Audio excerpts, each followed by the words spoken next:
Assalamu alaikum. Welcome to Khorasan, the Caliph and the Corruptor. Today let's consider, have we entered the Malhama? So in the Hadith collections, we know that there is this very intense battle at the end and in the end times called Malhama al Kubra, which translates to the Great Slaughter.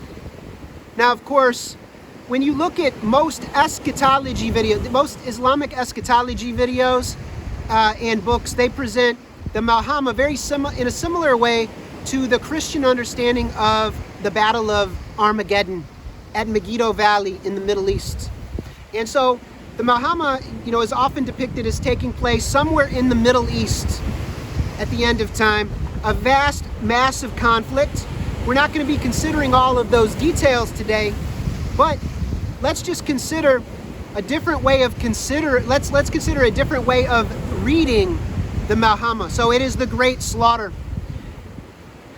What I would like us to consider is that perhaps we have already entered into the Malhama, this Great Slaughter. It is a worldwide event. We are told that there will be mass loss of life during the Malhama. A portion of the people will fall as shuhada. Please correct me if I'm wrong, but I believe that it's 1/3 will fall in battle. 1/3 will survive and 1/3 will run. So we have to consider what running means and what it means to fall, as well as what it means to survive. So I actually think I'm leaning toward us being in this event, but please consider this for yourself. The reason I think that it's the event, because you might be like, well, yeah, right now we're seeing the drums of war beat between Russia and the Ukraine and bringing other parties into it, that this could be a worldwide event, and this is possible. Now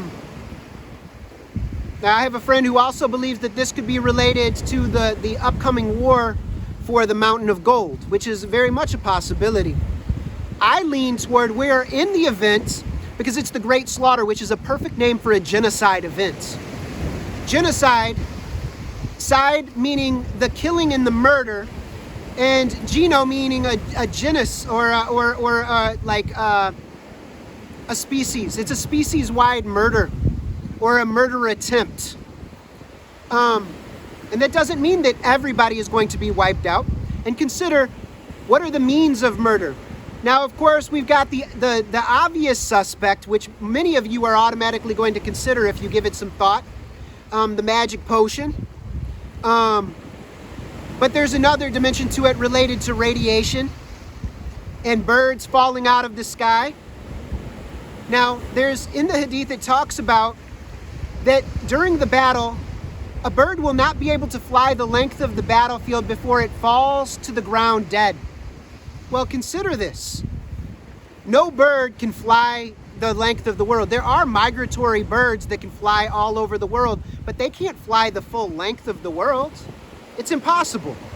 However, if this event is taking place and the battle is literally all around us, if the whole world is a battlefield, if your body is the front lines, and you striving to preserve your organic Adamic soil, your Adamic clay, your sacred soil, you are the front lines of the battle, and it's a spiritual conflict that also has a bodily dimension. And I would argue that it doesn't just take place in the Middle East, but it's worldwide. And no bird can fly the length of the world before it falls dead to the ground.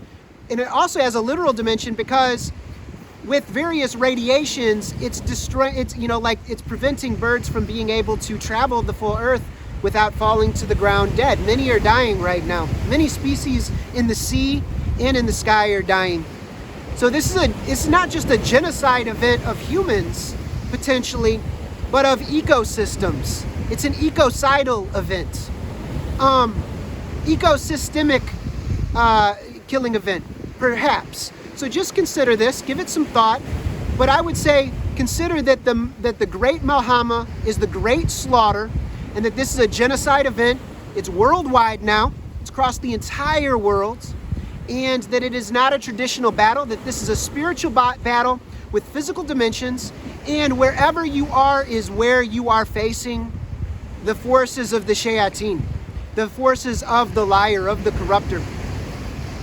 You know, Allahu Alam, I'm not saying that this is for certain, but it would be irresponsible for me to not share this possibility with you, because I'm a reader. And as Muslims, our first commandment is Iqra, read. And we are to read the outer reality and the inner realities, as well as the Mus'haf. So, and this command is not just for the Prophet, peace be upon him, but for all Muslimin. And we contain the prophetic reality and all of the prophets within our very DNA, because we are the children of Adam alayhi salam, and anything that in anyone that's in Adam is within you personally. Do the logic. Try to disprove that. It's a very interesting meditation. So, if we are in this event, it behooves you to protect your organic Adamic clay at all costs. And in the process, if you fall as a shahid, then that was destined for you. But inshallah, you shall be among the survivors, among the victors. May we stand strong, and may we honor the best of our humanity in these times. May we demonstrate the prophetic realities of wisdom, of compassion, of justice, of mercy, of kindness, of reason, of reason, of intelligence. May we be mentally balanced, equanimous in the face of the storm, of the onslaught. May we be like Ali in the midst of battle. And may we not give in to anger and rage and emotional reactivity, but may we draw near unto the truth even in the midst of the conflict. And may we enter the garden together in a beautiful, excellent manner. So please consider if this might be true. If it is, then it's very serious. If it's not, then I would argue that we're on the threshold of it, and perhaps the solutions that people have presented to you are not quite accurate.